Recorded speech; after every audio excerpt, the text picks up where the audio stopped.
Welcome back to Reddit Tales by Uncle Sammy. I see you, I appreciate you, and I'm thankful you subscribed and keep showing up. This space is built on your insights. Leave your thoughts and lessons below. Now, cue the tension, cue the truth, let's get into it. Before I tell this story, here's what I learned about breaks during grief. Vague rules are not compassionate. They are convenient.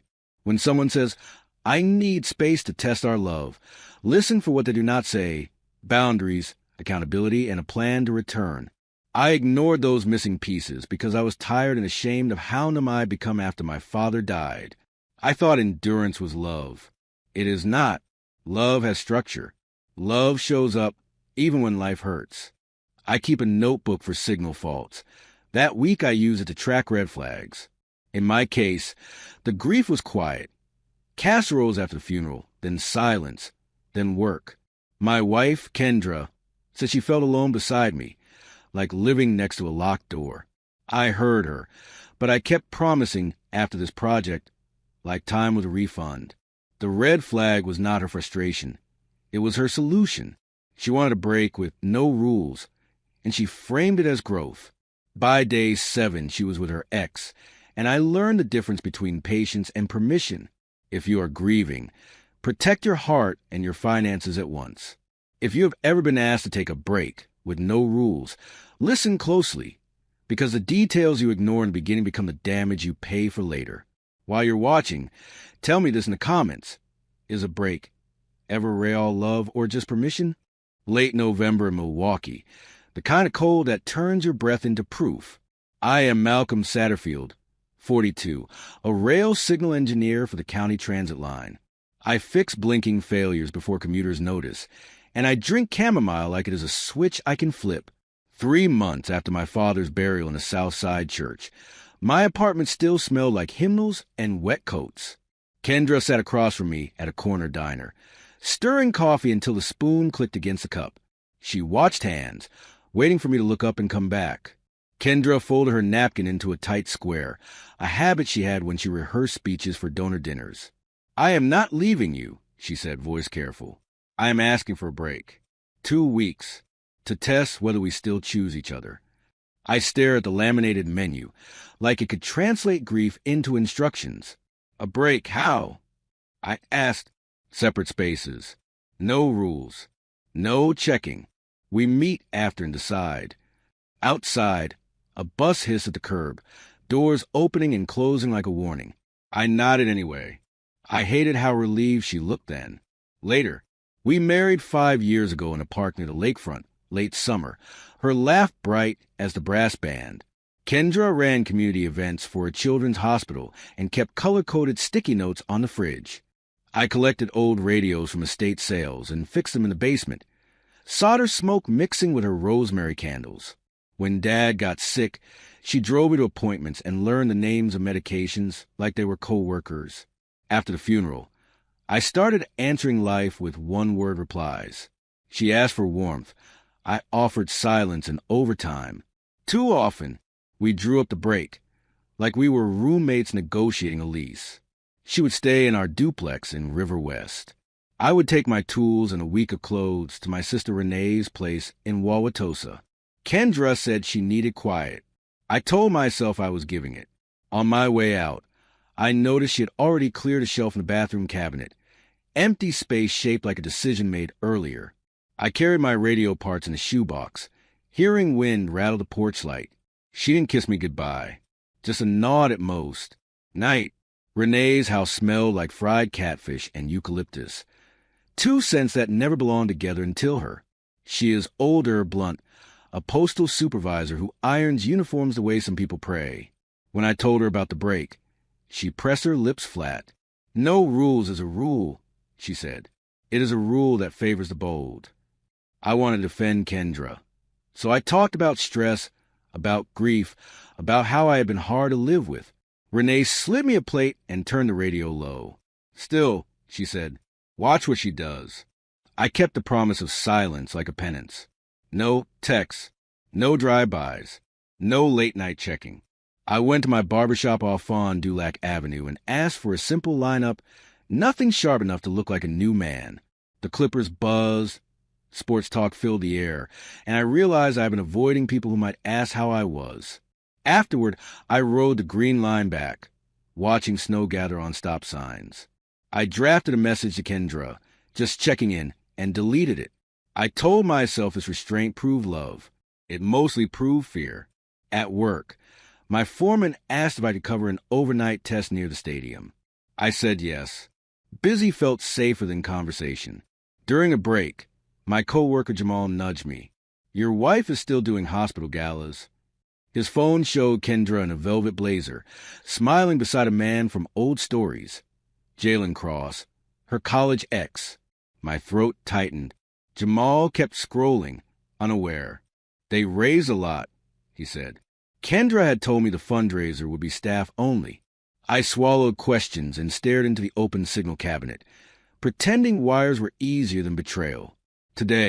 Night, I lay on Renee's couch, the ceiling fan clicking like a metronome. I told myself a picture meant nothing. Kendra knew Jalen from the past. Fundraisers were public. Still, she had not mentioned him, and that omission felt heavier than any caption. Grief makes you easy to deceive because you assume pain is coming from one place. I replayed our diner conversation, the words "no rules" echoing behind her careful smile. In the morning, I would not confront her. I would gather facts like I do at work. That thought made me feel cold and relieved. Sunday came with snow. I went to my father's church alone and slid into the back pew. The choir warmed up, shoes squeaking on polished wood, and my chest tightened at familiar harmonies. After service, Pastor Lau clasped my shoulder and asked about Kendra. I said, "We are taking space." His eyes stayed kind but alert. "Space can heal," he said, "or it can hide." I nodded, unable to explain how tired I was of being strong. Walking to my car, I admitted something new. I missed my marriage, but not the version of myself inside it. I met my friend Terrence at a diner near the river, booths smelling like syrup and bleach. Terrence teaches history and talks like every sentence matters. He asked, "How is Kendra?" I told him about the break. His fork paused. "I saw her last night," he said, "at a jazz lounge downtown. She was with Jalen." Embarrassment hit first, then anger at myself for feeling it. "Were they?" I started. Terrence exhaled. "They left together." I paid without tasting my food and drove through slush, headlights cutting the dark like a lie detector. My hands shook, turning.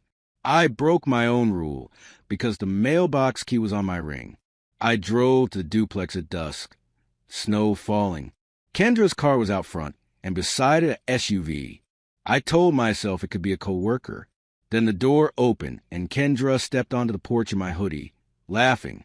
Jalen followed, hands on her waist, kissing her temple like normal. My stomach hollowed, but my face stayed still. I did not knock. I did not call. I walked back to my car and wrote one sentence. Day 7. She chose him. Today. Later. I sat in a grocery lot, listening to carts clatter over ice. My first impulse was to call and scream. The second was to beg. I did neither. I drove to Renee's and asked for her table. I changed my direct deposit to my personal account and printed the last 6 months of statements. It felt cold, and I resented needing a cold. At 11:18 p.m., I texted Kendra one line. "The break is over. So is marriage. We will communicate through counsel." I turned my phone face down before a reply could reach me. Tonight, my phone lit up, missed calls and a voicemail. Kendra sounded offended. "Malcolm, you are being dramatic. This was a break. You agreed." I listened and saved it. Evidence is not revenge. It is clarity. Renee watched me pace and said, "You look steady, but your eyes are tired." I admitted I had not slept.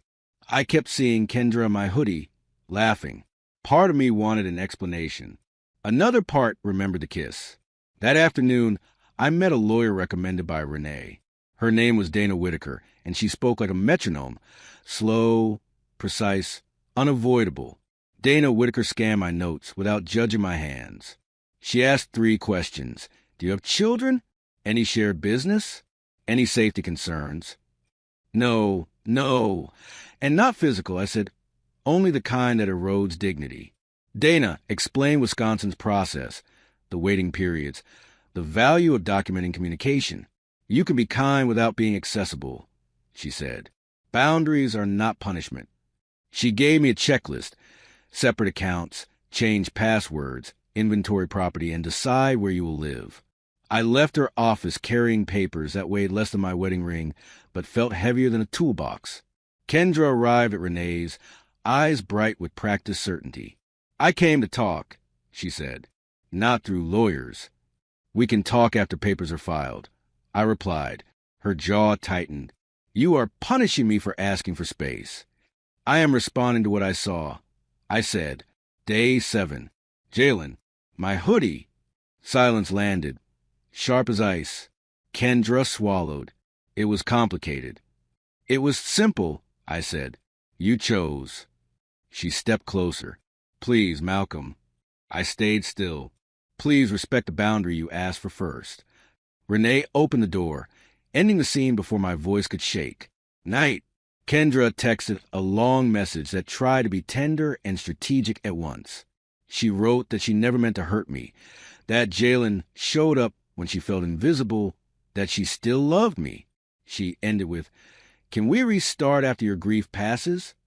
I stared at the screen, ashamed of how much I wanted to say yes. Instead, I forwarded it to Dana and saved screenshots. Then I stepped into the cold and called my father's old voicemail greeting. I did not speak. I just listened until my throat stopped tightening. For once, Dana advised an inventory, so I went to the duplex while Kendra was at work, with Renee as witness. The living room looked staged, like my absence was a design choice. My radio shelf was half empty. Our wedding photo was turned face down on the mantel. In the kitchen, a grocery list had my name crossed out beside eggs. Renee snapped pictures while I packed essentials, tools, my father's watch, and the quilt my aunt made. I left the rest because I did not trust myself to touch sentiment without falling apart. Snow squeaked under my shoes. The first consequence arrived as numbers. Our joint card showed a hotel charge in Chicago, 2 nights. Kendra had not asked or warned. She had simply used what was shared. I called the bank, separated accounts, and requested new cards. Doing that made me feel petty, until Dana reminded me that shared money is shared liability. That evening, Kendra emailed from her work address, subject line, Please stop. In the body, she wrote, You are making this ugly. I typed one sentence, deleted it, then sent nothing. Silence was my last form of dignity. I breathed slowly. 2 mornings later, I rode the bus along the lakefront and watched water slap the rocks. Grief had trained me to accept discomfort as normal, so betrayal tried to rent the same space in my chest. I refused. At a coffee shop downtown, I changed every password that mattered, including the shared streaming account Kendra loved, because small closures help your mind accept a larger one. My hand stayed steady, but my stomach felt hollow. I kept seeing my hoodie on Jalen's shoulders in the porch light, like my life had been reassigned. I wrote it down, then breathed slowly. Dana filed a temporary separation agreement that afternoon, not as drama, as a doorstop. It covered the mortgage payment, utilities, and what counted as ordinary spending. The clerk at the courthouse slid papers under glass, and the fluorescent lights made everything look flat. I kept thinking about how quickly a marriage becomes case numbers. Outside, snowplows scraped the street. Dana said, Do not explain yourself more than once. I nodded, because grief had already taught me that some people only listen long enough to twist your words. Leaving, I bought a warm pretzel and tasted salt as a final fact right then. Kendra's first response arrived through email, copied to Dana even though she pretended it was personal. She wrote that the break was meant to reset us and that I was spiraling. She offered a dinner meeting at the same diner where she asked for space, as if location could rewind behavior. Dana told me to avoid private meetings until mediation. I wanted to tell Kendra my father died, and I was learning how to live without cushioning. But the truth was simpler. I would not compete with another man for my own marriage. I replied once politely and closed my laptop. Terrence called that evening and asked if I was eating. I said I was fine, which meant I had forgotten to be human. He said Kendra was telling people we were taking space while Malcolm works through grief. It sounded compassionate, but it put me in the role of an unstable husband and her in the role of patient caretaker. That version of events would make her choices look reasonable. I thanked Terrence and asked him not to argue with anyone on my behalf. I would not trade stories. I would sign papers and tell the truth once. When asked calmly, the next shift, Jamal cornered me by the signal shed and lowered his voice. Someone at the depot had seen Kendra and Jalen together again, this time at a brunch spot near Walker's Point. Jamal looked embarrassed for me, which stung worse than the news. I told him not to carry my shame for me. On the ride back, the train bell rang at each crossing, steady and indifferent. I realized Kendra was not hiding anything, because the brake gave her cover. My boundary was the only thing left that belonged to me. That settled it.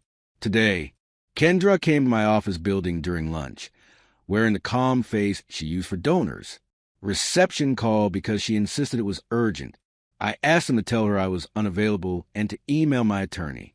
5 minutes later, my phone buzzed with a picture of our wedding band set on my desk at home. Like bait, she texted, "You are making a mistake." My chest tightened, but I recognized a pattern. Provoke, then blame my reaction. I walked to the vending machine, bought crackers, and ate them slowly, forcing my body to remember routine. No more debates. I stayed steady. Renee and I spent a Saturday doing an inventory, room by room, like inspectors. She read items aloud while I photographed them. Couch, table, the frame print Kendra loved, my toolbox, my father's record player. In the hall closet, I found the suit I wore at Dad's funeral, still smelling faintly of rain and incense. My knees went weak for a second, and I hated Kendra for timing her experiment near the raw edge of my mourning. Renee handed me a bottle of water and said, "Keep going." I did, because stopping would be surrender. That settled it. No debates. Kendra's mother, Patrice, called from Cleveland and opened with prayer the way she opened most arguments. She said marriage was a covenant, and I was abandoning Kendra during a hard season. I listened until she paused for breath. Then I said, "Patrice, your daughter asked for freedom and used it. I am not punishing her. I am protecting myself." Patrice replied that Kendra was confused, that I should not let grief decide. I told her my grief did not invite another man onto our porch. My voice stayed level, and the line went quiet. That settled it. Alone, I visited my father's grave on a windy afternoon, the cemetery paths edged with snow. I brought no flowers, just a small screwdriver he once gave me, the kind he kept in his shirt pocket. Standing there, I admitted something I had avoided. My marriage had been my shelter, and losing it felt like losing him again. But Dad had never confused shelter with surrender. I remembered his rule. If a door keeps slamming, stop putting your fingers in it. I set the screwdriver on the headstone for a moment, then pocketed it and walked back to the car, lighter. I stayed steady. A message from Jalen arrived on a Monday night, formal and cautious. He wrote that he did not mean to disrespect me, that Kendra told him we were effectively done. I stared at it, surprised by a burn behind my ribs. Part of me wanted to blame him, because blame is simpler than mourning. Instead, I replied with one sentence. "You were invited into a home that was still occupied. Do not contact me again." Then I blocked the number. 10 minutes later, Kendra called from a line. I let it ring until it stopped, and I went to bed without answers. I stayed quiet. Kendra left a voicemail that sounded rehearsed, gentle in places where anger usually lived. She said she understood why I was upset, that she only needed me to listen 5 minutes. I played it once for Dana, then deleted it from my phone and kept the saved copy in my case file. The deletion felt symbolic, like removing a picture from a frame. Later, in Renee's kitchen, the kettle screamed and Renee asked, "Do you miss her or the idea of her?" I did not answer right away. I missed my old self, the man who assumed love meant safety. I took notes. I kept breathing. Dana scheduled mediation in a downtown office. She told me to expect swings and offers that change when you read them twice. I brought a folder of statements, photos, and the inventory list Renee helped me create. Kendra arrived with a new haircut and a new softness, eyes glossy as if tears were currency. She sat across from me and whispered, "I did not think you would really leave." I kept my gaze on the mediator's notepad. I said, "I did not think you would really invite him in." Her mouth opened, then closed, like a door meeting its frame. I did not chase. In the first session, Kendra asked for a month to reset, as if time itself could scrub choices clean. She said she had cut off Jalen and wanted to come home. Dana slid my written position across the table. Divorce filing, equitable split, no joint debt, no surprise withdrawals. Kendra's eyes flashed. She told the mediator I was cold. I wanted to laugh at the irony. I build safety systems so strangers get home alive. I was not cold. I was done negotiating my dignity. I did not reply. I kept breathing. I drove home slowly for the rest. Then, in the caucus, the mediator asked Kendra why she chose a break. She hesitated, then said she wanted to know if she still mattered to someone. That sounded like an excuse for wearing honesty. She admitted she had been texting Jalen for weeks, calling it harmless until it was not. She said she felt guilty after I left, but she kept going. I stared at the seam and felt shame for denial, not because I caused it, but because I labeled the signs as stress. When she asked if we could start over, I said, "No, not like this. Not here." Again, during a break in mediation, I stepped into the hallway and heard an elevator chime.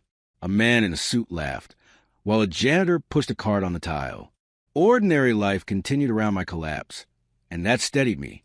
I opened my notebook and wrote a list of things I would not do: plead, bargain for basic respect, or accept blame for her choice. Then I wrote one thing I would do: finish the paperwork cleanly. When Dana asked if I was okay, I said, "I am clear." That word felt like a switch turning from flashing red to solid green. I did not chase.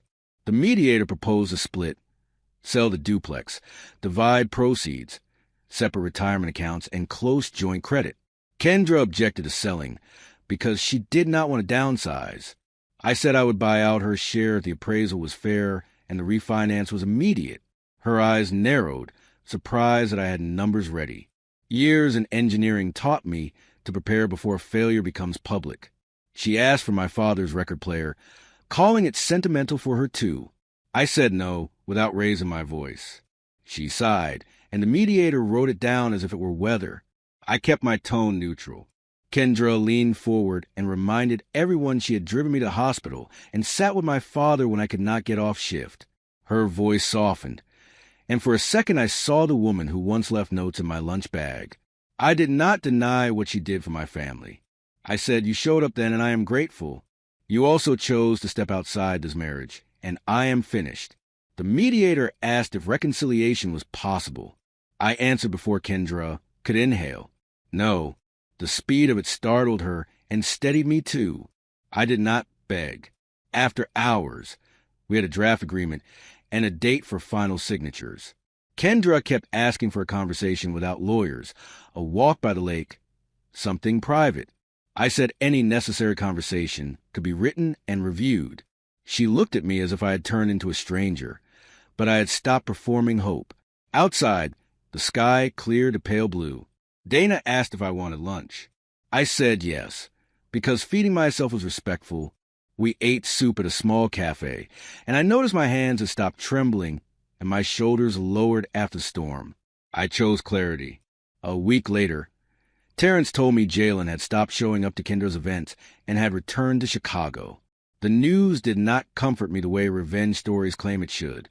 It only confirmed what I already knew. I had been treated like a placeholder. Kendra texted again without anger.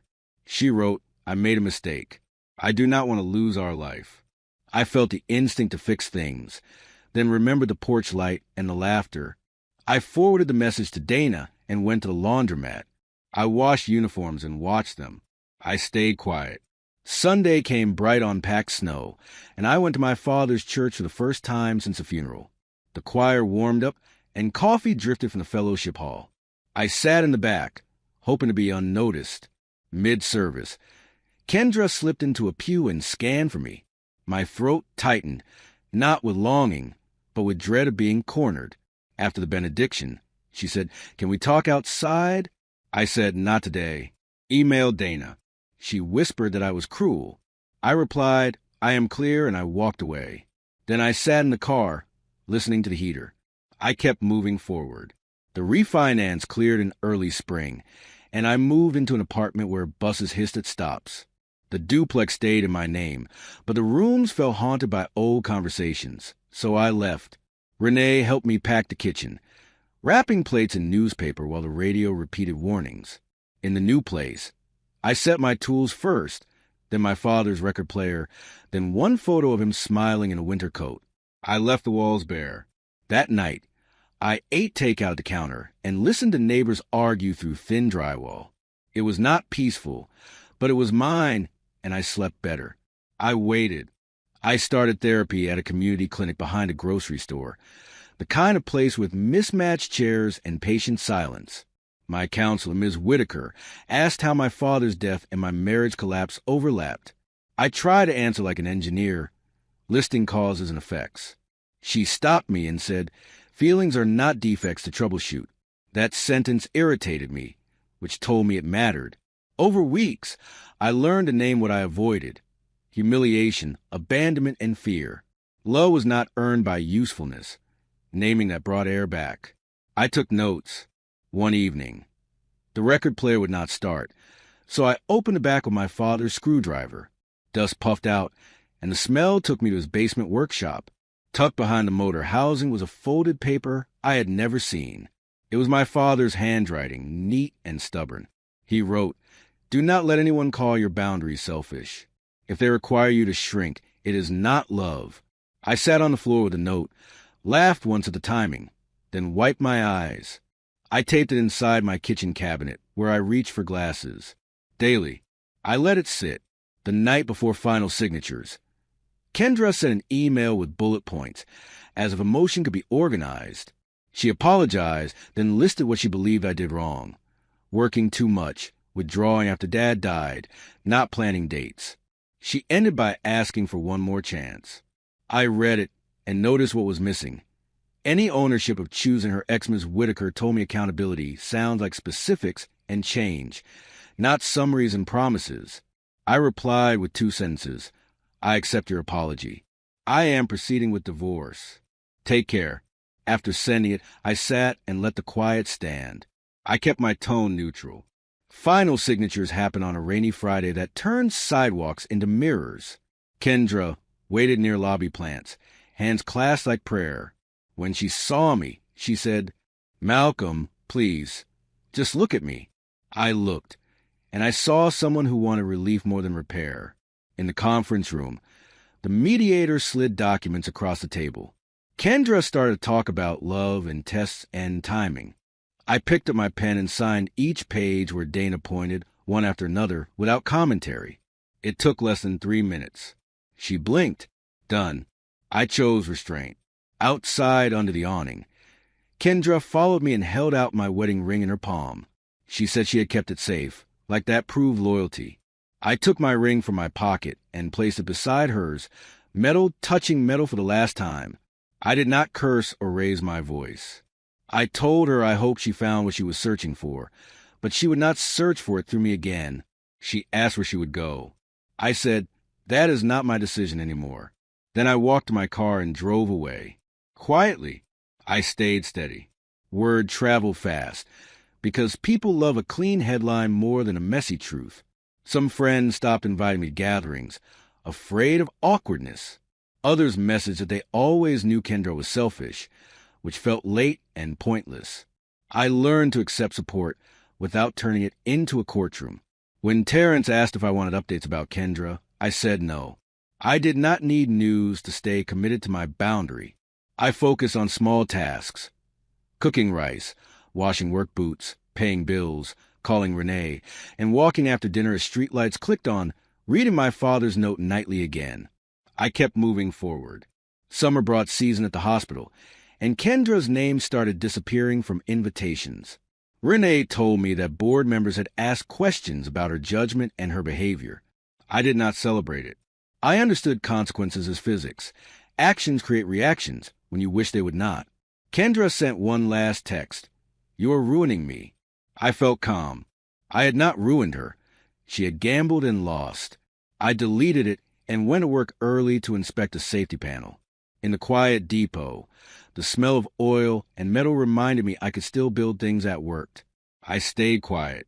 I ran into Kendra at a corner store near my apartment, both of us reaching for the same eggs. She looked thinner, eyes tired in a way makeup cannot disguise. For a second, I felt the old urge to rescue her, and I hated that urge because it was habit, not love. She whispered my name like it might reopen the past. I nodded once. She said, "I did not think it would end like this." I answered, "It ended where you steered it." I paid and walked out into warm air, surprised I could feel sadness without negotiating my return. Alone, I let it sit. Work improved. My mind stopped splitting itself between hope and dread. I trained a new technician named Everett, a quiet man who asked careful questions and wrote everything down. Teaching him reminded me that clarity is not cruelty. It is kindness that saves time and pain. One night shift, we tested a shutdown sequence, and the alarm sounded as designed. I thought about my marriage and why it failed. We had no shared protocol for respect, only moods. Driving home, I passed a late-night diner and remembered Kendra's phrase about testing love. Love does not need tests that require betrayal to grade them. I did not chase. Renee invited me to a backyard cookout with folding chairs. I almost declined, then remembered isolation is a liar. Someone grilled chicken, and a neighbor argued about baseball with a kid on a scooter. Renee asked if I was dating. I laughed, surprised by the sound. I told her I was learning how to be alone without feeling abandoned. She nodded and said that is real work. As dusk settled, she handed me a plate wrapped in foil and said, "Eat tomorrow." The care felt like proof that life still offers you normalcy if you accept it. I kept breathing. "Please." A small box arrived at my apartment with Kendra's handwriting on the label. Inside were photos from our first vacation, a ticket stub from a jazz show, and the cufflinks my father gave me. A note said, "I am sorry. I want us back." My hands shook, not from longing, but from anger at being pulled backward by objects. I called Dana. She said keep what is yours and return the rest without a message. I kept the cufflinks, sealed the photos, and mailed them back. The postal stamped at the paper with a dull thud, and I kept walking.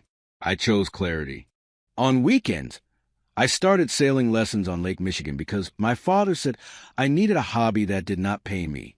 The instructor, Mr. Gaines, spoke in short commands and laughed at my stiff posture.